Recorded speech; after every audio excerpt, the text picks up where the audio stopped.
بسم اللہ الرحمن الرحیم. The largest animal ever known to have lived on earth. دیکھیے اس دنیا میں بلکہ پوری کائنات میں ہر چیز کا کوئی نہ کوئی مقصد ہے.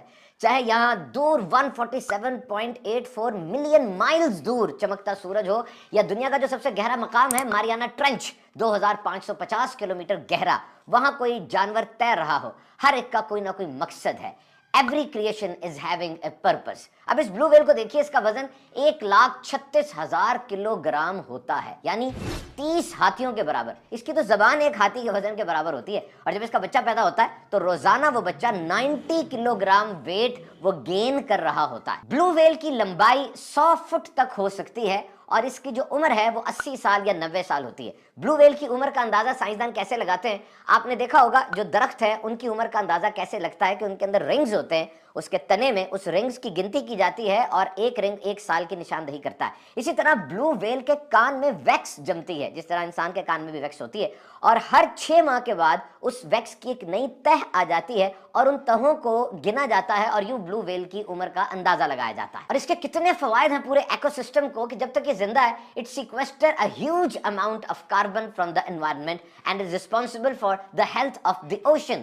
یہ ہوا سے کاربن کو لے لیتی ہے، اور اس طرح جو سمندر ہے اس کی صحت میں، اس کی ہیلتھ میں بڑا مبید و معاون کردار ادا کرتی ہے. ویل مچھلی روزانہ 18,000 کلو خوراک کھاتی ہے، اور اس کا یہ کھانا سمندر کی آبادی کو بھی کنٹرول میں رکھتا ہے. اور جب یہ ویل مچھلی موو کرتی ہے ایک جگہ سے دوسری جگہ پر، تو اس کی موومنٹ اتنی تیز ہوتی ہے، اسے ویل کنویئر بیلٹ یا ویل جمپ کہا جاتا ہے، کہ اس کی موومنٹ سے سمندر کی تہ میں موجود منرلز اور دیگر چیزیں ہل جاتی ہیں، جو کہ سمندر کی زرخیزی کا سبب بنتی ہے. ویسے تو ویل مچھلی کے شکار پر بہت سے ملکوں میں پابندی ہے، لیکن اس کا گوشت بھی بہت مزیدار ہوتا ہے. اور ہماری اس کہانی کا کلائمیکس تب آتا ہے جب ویل کی موت آتی ہے.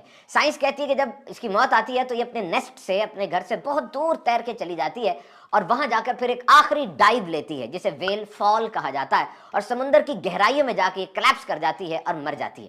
سب سے پہلے ویل مچھلی کے مردہ جسم کو کھانے کے لیے شارک مچھلی اور ایل فش آتے ہیں. یہ ایل فش وہ مچھلی ہے جس میں بجلی نکلتی ہے. جب بھی اس سے شکار کرنا ہو یا اس کو کوئی تھریٹ ہو انوائرمنٹ سے، اس کے جسم سے 800 وولٹ تک بجلی نکلتی ہے. یہ ویل مچھلی کو کھا جاتے ہیں، اور اس کے بعد پھر ٹائنی ورمز آتے ہیں، چھوٹے چھوٹے بیکٹیریا پیراسائٹس جو ویل کے ساتھ چمٹ جاتے ہیں اور باقی جو کچھ بچا اس کو کھانا شروع کر دیتے ہیں. اور اس کے بعد اب زومبی ورمز آتے ہیں. یہ وہ جراثیم ہیں جو کہ ہڈیاں کھاتے ہیں، اور آ کے یہ ویل مچھلی کے اس ڈھانچے کے اوپر فیٹس اور پروٹینز کو تحلیل کر دیتے ہیں. اور پھر سمبیوٹک ورمز آتے ہیں. سمبیوٹک ورمز یہ وہ کیڑے ہیں جو اکیلے نہیں بلکہ دیگر جانداروں کے ساتھ مل کر اس مچھلی کے اوپر کام کرتے ہیں.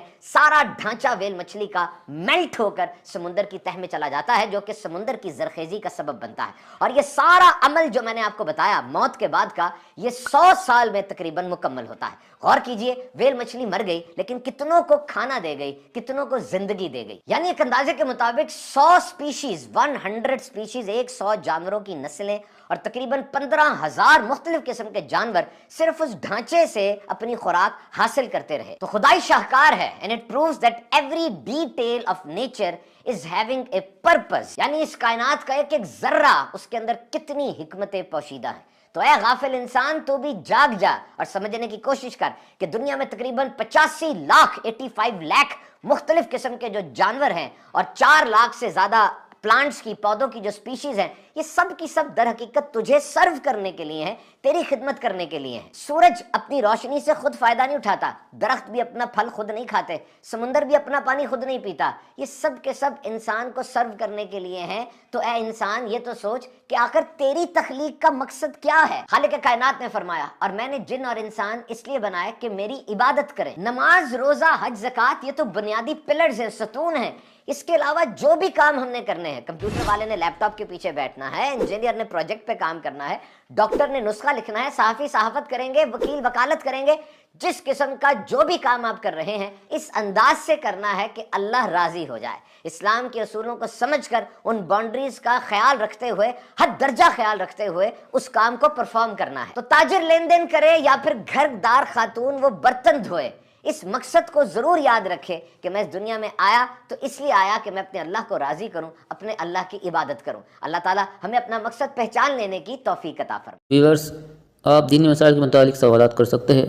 آپ کو قرآن اور حدیث سے صحیح جواب دیا جائے گا.